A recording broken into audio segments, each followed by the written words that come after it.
श्री स्वामी समर्थ. उद्या तब्बल 13 वर्षानंतर दुर्मिळ योग जुळून आला आहे. उद्या आहे शनी अमावस्या आणि याच दिवशी आलेली शनी जयंती. हा आपल्या सर्वांसाठी एक सुवर्ण योग आहे. तब्बल 13 वर्षानंतर असा योग जुळून आला आहे. आणि या दिवशी जर तुम्ही नारळाचा हा अतिशय सोपा पण अत्यंत प्रभावी उपाय केलात तर त्याचे फळ देखील तुम्हाला 1000 पटींनी अधिक मिळते. तुमच्या घरातील सर्व प्रकारच्या आर्थिक अडचणी, सततचे होणारे वाद, प्रत्येक कामात येणारे अडथळे आणि शनीची साडेसाती कमी करण्यासाठी हा दिवस आणि उपाय खूपच महत्त्वाचा आहे. हा योग पुन्हा कित्येक वर्षे येणार नाही, त्यामुळे हा दिवस अजिबात वाया जाऊ देऊ नका. या दिवशी केलेली सेवा, दान आणि नारळाचा हा मी सांगितलेला उपाय तुम्हाला 100% लाभदायक ठरणार हे मी खात्रीने सांगते. म्हणून हा व्हिडिओ शेवटपर्यंत नक्की पहा, कारण ही माहिती तुम्हाला कुठेही सहज मिळणार नाही. नमस्कार प्रिय बंधू भगिनींनो, तुमचा येणारा प्रत्येक दिवस सुखात, ऐश्वर्यात आणि निरोगी जाओ. तसेच येणाऱ्या 24 तासात तुमची मोठी इच्छा पूर्ण होवो अशी मी शनी देवांच्या आणि स्वामींच्या पवित्र चरणी मनापासून प्रार्थना करते. उद्या आलेली शनी अमावस्या आणि शनी जयंती हा दिवस खूप दिव्य आहे. अमावस्या आणि शनिवार यांचा योग आधीच महत्त्वाचा असतो, पण त्याच दिवशी शनी जयंती आल्यामुळे या दिवसाचं महत्त्व हजारो पटींनी वाढतं. अनेक लोक या दिवशी शनिदेवांची पूजा करतात, तेलाचं दान करतात, पितरांसाठी तर्पण करतात आणि विविध उपाय सुद्धा करतात, कारण या दिवशी केलेल्या सेवेला विशेष फळ मिळतं असं मानलं जातं. आपल्या आयुष्यात काही गोष्टी अशा असतात ना, कितीही मेहनत केली तरी काम पूर्ण होत नाही, पैसा येतो पण टिकत नाही, घरात सतत तणाव राहतो, एखाद्या व्यक्तीच्या मागे सतत संकट लागलेलं असतं. काही लोकांच्या आयुष्यात तर प्रत्येक गोष्ट अर्धवट राहते. अशा वेळी अनेक जण म्हणतात की शनीची अडचण सुरू आहे. काही लोकांना साडेसाती, काहींना ढय्या तर काहींना ग्रहांचा त्रास सुरू असतो. त्यामुळे हा दिवस विशेष मानला जातो. या दिवशी विशेष करून शनिदेवांची पूजा केली जाते, कारण शनिदेव हे कर्मफळ देणारे देव मानले जातात. आपण जसं कर्म करतो त्याप्रमाणे फळ मिळतं असं सांगितलं जातं. म्हणून या दिवशी चुकीच्या गोष्टींपासून दूर राहणं, कोणाचं मन न दुखावणं आणि मन शांत ठेवणं खूप महत्त्वाचं असतं. अमावस्येचा दिवस सुद्धा आपल्या धर्मात खूप महत्त्वाचा मानला जातो. या दिवशी पितरांची आठवण केली जाते.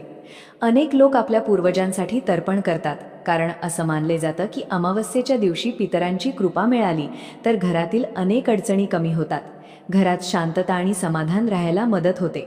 विशेष म्हणजे यावर्षी शनी अमावस्या आणि शनी जयंती एकत्र आल्यामुळे हा दिवस धनप्राप्ती, अडथळे दूर होणे आणि नकारात्मक ऊर्जा कमी करण्यासाठी खूप प्रभावी मानला जातो. म्हणून अमावस्येचा दिवस सुद्धा आपल्या धर्मात खूप महत्त्वाचा मानला जातो. या दिवशी पितरांची आठवण केली जाते. अनेक लोक आपल्या पूर्वजांसाठी तर्पण करतात, कारण असं मानले जातं की अमावस्येच्या दिवशी पितरांची कृपा मिळाली तर घरातील अनेक अडचणी कमी होतात, घरात शांतता आणि समाधान राहायला मदत होते. विशेष म्हणजे यावर्षी शनी अमावस्या आणि शनी जयंती एकत्र आल्यामुळे हा दिवस धनप्राप्ती, अडथळे दूर होणे आणि नकारात्मक ऊर्जा कमी करण्यासाठी खूप प्रभावी मानला जातो. म्हणून अनेक लोक या दिवशी नारळाचे काही उपाय करतात. नारळाला आपल्या धर्मात श्रीफळ म्हटलं जातं. कोणतंही शुभ कार्य नारळ फोडल्याशिवाय पूर्ण होत नाही, कारण नारळ हे शुभ, पवित्र आणि समृद्धीचं प्रतीक मानलं जातं. असं म्हणतात की नारळामध्ये सकारात्मक ऊर्जा आकर्षित करण्याची शक्ती असते. म्हणून काही विशेष दिवशी नारळाचे उपाय केले जातात. विशेष करून अमावस्येला केलेले नारळाचे उपाय अनेक लोक श्रद्धेने करतात, कारण यामुळे घरातील नकारात्मकता कमी होते आणि घरात सुख, शांती आणि धन टिकून राहण्यास मदत होते असं मानलं जातं. काही घरांमध्ये कितीही पैसा आला तरी तो टिकत नाही, सतत खर्च वाढत राहतो. एखादा आजार, कर्ज किंवा अचानक खर्च घरात सुरूच असतो. काही लोक तर म्हणतात की पैसा हातातच राहत नाही. अशा वेळी हा पहिला उपाय खूप श्रद्धेने केला जातो. हा उपाय तुम्हाला उद्या म्हणजेच शनिवारी संध्याकाळी करायचा आहे. सूर्यास्तानंतर तुम्ही हा उपाय करू शकता. सर्वप्रथम देवघर स्वच्छ करायचं आहे. त्यानंतर माता लक्ष्मीचा फोटो किंवा मूर्ती समोर ठेवायची आहे. त्यांना हळद कुंकू वाहायचं आहे. त्यानंतर एक पाणी असलेला नारळ घ्यायचा आहे. सोबत 2 हिरव्या वेलची घ्यायच्या आहेत. एका वाटीत थोडं दही साखर ठेवायचं आहे आणि थोडासा गोड नैवेद्य ठेवायचा आहे. यानंतर तो नारळ माता लक्ष्मी समोर ठेवायचा आहे. नारळावर हळद कुंकू लावायचा आहे आणि त्या 2 हिरव्या वेलची नारळावर ठेवायच्या आहेत. मग शांत बसून माता लक्ष्मीची मनापासून प्रार्थना करायची आहे. आपल्या घरात धन स्थिर राहू दे, पैसा योग्य कामासाठी वापरला जाऊ दे, घरात सुख शांती राहू दे, अशी प्रार्थना करायची आहे. प्रार्थना झाल्यानंतर लाल रंगाचा स्वच्छ कपडा घ्यायचा आहे. त्या कपड्यात नारळ आणि दोन्ही वेलची बांधून घ्यायच्या आहेत आणि हा नारळ घरात अशा ठिकाणी ठेवायचा आहे जिथे बाहेरच्या लोकांची नजर पडणार नाही. काही लोक तिजोरीत ठेवतात, काही लोक कपाटात ठेवतात. असं मानलं जातं की या उपायामुळे घरात आलेली लक्ष्मी स्थिर राहण्यास मदत होते. सतत होणारे अनावश्यक खर्च कमी होतात. घरात सकारात्मक वातावरण तयार होतं. हा उपाय श्रद्धेने करायचा असतो, भीतीने किंवा शंकेने नाही. आणि विशेष गोष्ट म्हणजे हा दिवस शनिदेवांशी संबंधित असल्यामुळे या दिवशी गरिबांना मदत करणं खूप शुभ मानलं जातं. शक्य असेल तर काळे उडीद, तेल किंवा अन्नदान करा. एखाद्या गरजू व्यक्तीला मदत करा, कारण शनिदेवांना सेवा आणि दान प्रिय मानलं जातं. विशेष करून घरातील वाद, नजरदोष, व्यवसायातील अडचणी आणि शनिदोष कमी करण्यासाठी लोक हे उपाय श्रद्धेने करतात. काही लोकांच्या घरात सतत भांडणं होत असतात. छोट्या छोट्या गोष्टींवरून वाद होतात. घरात शांतता राहत नाही. एखादी व्यक्ती सतत चिडचिड करते. काही वेळा कारण नसताना घरात जडपणा जाणवतो. काम करण्याची इच्छा होत नाही. मुलं अभ्यासात लक्ष देत नाहीत. घरात सतत नकारात्मक वातावरण तयार होतं. अशा वेळी अनेक लोक म्हणतात की घरावर नजर आहे किंवा नकारात्मक ऊर्जा वाढली आहे. म्हणून शनी अमावस्या आणि शनी जयंतीच्या दिवशी हा पुढचा उपाय खूप श्रद्धेने केला जातो. हा उपाय खूप सोपा आहे, पण श्रद्धेने करणं महत्त्वाचं आहे. यासाठी तुम्हाला एक पाणी असलेला नारळ घ्यायचा आहे आणि त्या नारळावर 7 वेळा काजळाने छोटं बोट फिरवायचं आहे. काही लोक काळा टिळा सुद्धा लावतात. त्यानंतर तो नारळ संपूर्ण घरात फिरवायचा आहे. घराच्या प्रत्येक कोपऱ्यात हा नारळ घेऊन जायचा आहे. स्वयंपाकघर, हॉल, बेडरूम, मुख्य दरवाजा, प्रत्येक ठिकाणी हा नारळ हलक्या हाताने स्पर्श करायचा आहे आणि हे करताना मनात किंवा हळू आवाजात जय जय राम श्रीराम जय जय राम हा मंत्र म्हणायचा आहे. हा उपाय करताना मन शांत ठेवायचं आहे. राग, भीती किंवा घाई करू नका, कारण श्रद्धा आणि विश्वास याला जास्त महत्त्व दिलं जातं. संपूर्ण घरात नारळ फिरवल्यानंतर मुख्य दरवाजाजवळ उभं राहायचं आहे आणि त्या नारळाला 7 वेळा वरून खाली उतरवायचं आहे. यानंतर हा नारळ वाहत्या पाण्यात विसर्जित करायचा आहे. नदी नसेल तर एखाद्या स्वच्छ पाण्याच्या ठिकाणी सुद्धा विसर्जन करू शकता. अनेक लोक हा उपाय शनी अमावस्येला श्रद्धेने करतात. असं मानलं जातं की यामुळे घरातील नकारात्मकता कमी होते आणि घरात हलकं, शांत वातावरण तयार होतं. काही लोकांच्या आयुष्यात सतत अपयश येत राहतं. एखादं काम सुरू केलं की अडथळा येतो, व्यवसायात तोटा होतो, मुलाखत दिली तरी यश मिळत नाही, घरातील व्यक्ती मेहनत करते पण फळ मिळत नाही. अशा वेळी लोक शनी दोष, राहू केतूचा प्रभाव किंवा नशीब साथ देत नाही असं म्हणतात. अशांसाठी शनी जयंतीच्या दिवशी एक विशेष उपाय केला जातो. यासाठी एक नारळ घ्यायचा आहे. तो मधोमध फोडायचा आहे. त्याचे 2 भाग करायचे आहेत आणि दोन्ही भागांमध्ये थोडी साखर भरायची आहे. यानंतर हा नारळ एखाद्या शांत ठिकाणी जमिनीत ठेवायचा आहे. पूर्ण झाकून टाकायचा नाही, थोडासा भाग वर राहू द्यायचा आहे, म्हणजे मुंग्या किंवा छोटे कीटक त्याला सहज लागू शकतील. हा उपाय करताना कोणी पाहू नये अशी अनेक लोकांची श्रद्धा असते. असं मानलं जातं की या उपायामुळे ग्रहदोष कमी होण्यास मदत होते. सतत येणारे अडथळे हळूहळू कमी होतात. कामांमध्ये गती येते, मनातील भीती कमी होते आणि व्यक्तीला मानसिक शांतता मिळते. तसंच काही लोकांना सतत आजारपणाचा त्रास असतो. घरात एक व्यक्ती बरी झाली की दुसरी आजारी पडते. आलेला पैसा औषधांमध्येच खर्च होतो. घरात शुभकार्य ठरत नाही. अशा वेळी पुढचा उपाय अनेक लोक श्रद्धेने करतात. हा उपाय उद्या सकाळपासून संध्याकाळपर्यंत कधीही करू शकता. यासाठी एक पाणी असलेला नारळ घ्यायचा आहे. तो स्वतःवरून आणि घरातील प्रत्येक व्यक्तीवरून 7 वेळा उतरवायचा आहे. डोक्यापासून पायापर्यंत हलक्या हाताने उतरवायचा आहे. यानंतर थोडे काळे उडीद घ्यायचे आहेत आणि एका छोट्या वाटीत थोडंसं तेल घ्यायचं आहे. या 3ही वस्तू घेऊन मारुती मंदिरात जायचं आहे. मंदिरात जो दिवा चालू असेल त्यामध्ये ते तेल अर्पण करायचं आहे आणि नारळ व काळे उडीद मारुती रायांना अर्पण करायचे आहेत.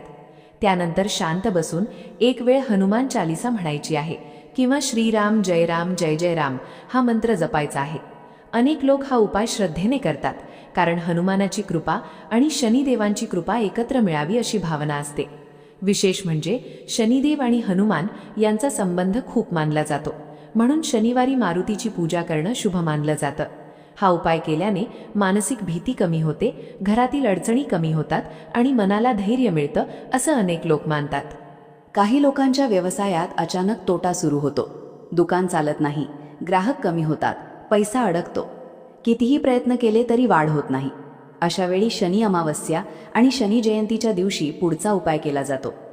यासाठी एक नारळ घ्यायचा आहे, तो पिवळ्या कपड्यात गुंडाळायचा आहे, त्यावर लाल दोरा 7 वेळा गुंडाळायचा आहे, सोबत थोडी पांढरी मिठाई घ्यायची आहे आणि हे घेऊन भगवान शिव किंवा भगवान विष्णूंच्या मंदिरात जायचं आहे.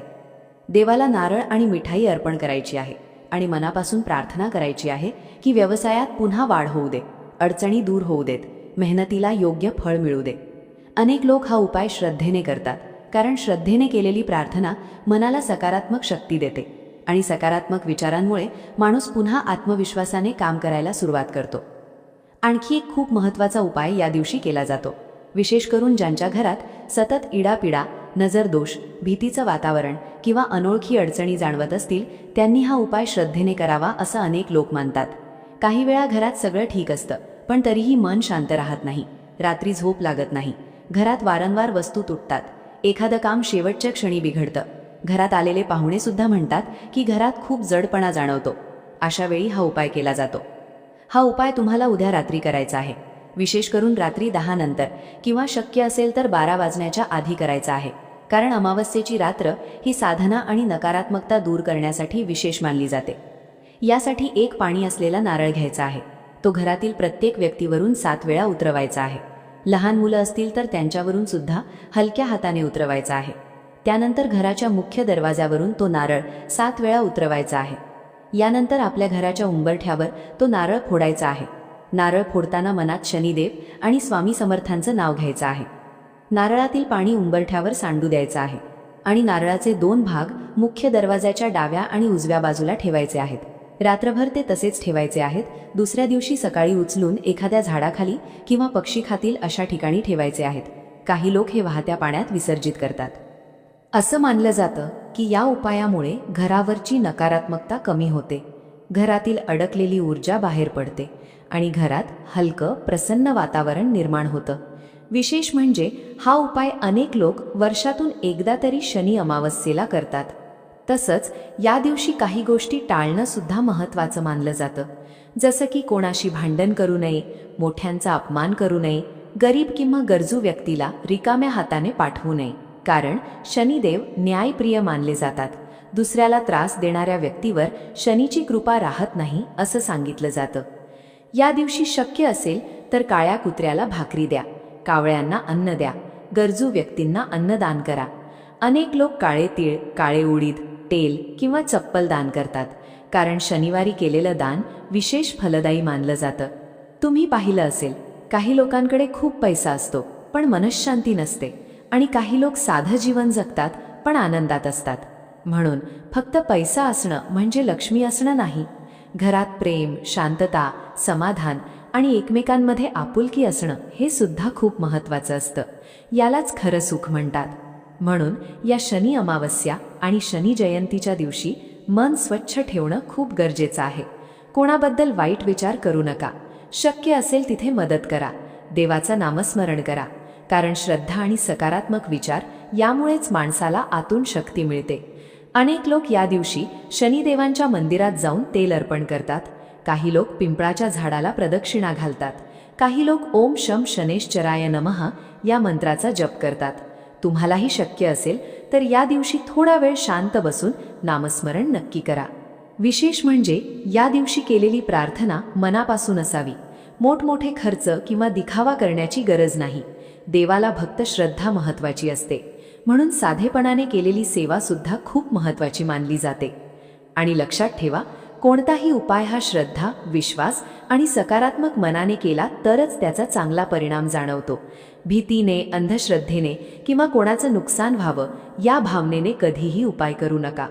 ही माहिती तुम्हाला कुठेही सहज मिळणार नाही, म्हणून हा व्हिडिओ जास्तीत जास्त लोकांपर्यंत शेअर करा. कदाचित तुमच्या एका शेअरमुळे एखाद्या व्यक्तीला मानसिक आधार मिळेल.